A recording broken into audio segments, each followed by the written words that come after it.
Well, when was the last time you were desperate? Is there something you are desperate for right now? Who in your life has a desperate need? Well, hey there, I'm Jonathan Atwell, lead pastor of CrossRoads Church, and in this video, we're going to see a couple people who desperately needed Jesus. So take a minute now to pause this video, read Luke 8, 40 through 56, and walk through our 4 questions. What jumped out at you? What does it say about God? What does it say about people? And how do you need to respond? Then, come on back here, we'll talk. 2 desperate people in these verses.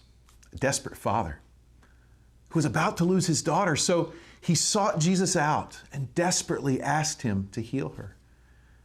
As Jesus made his way to this desperate father's house, he encountered a desperate woman. This woman was unclean because she had been bleeding for 12 years.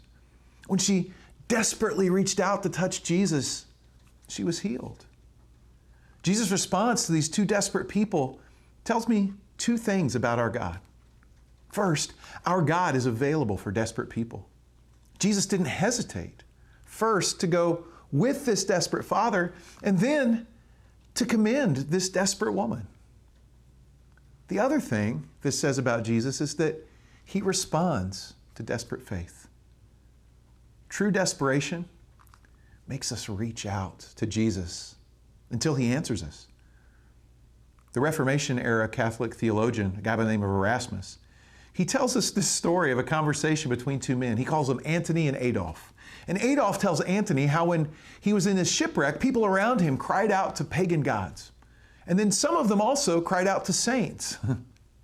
When Antony asks Adolf who he prayed to, Adolf essentially tells him, I was so desperate, I cried out to God himself. And Antony asked this question. He said, well, weren't you afraid to call out directly to God since, like all of us, you're a sinner?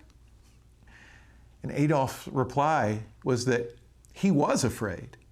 But then he remembered that a father, no matter how angry that father may be about something their child has done, will not hesitate to rescue their drowning child. When we realize how desperate we are, we cry out to Jesus, who came for the purpose of saving us. What are you desperate for today? Who in your life is desperate for Jesus? Who needs to be desperate for him, to seek him, to be saved? Thanks for walking alongside me today. Have a great day discovering Jesus.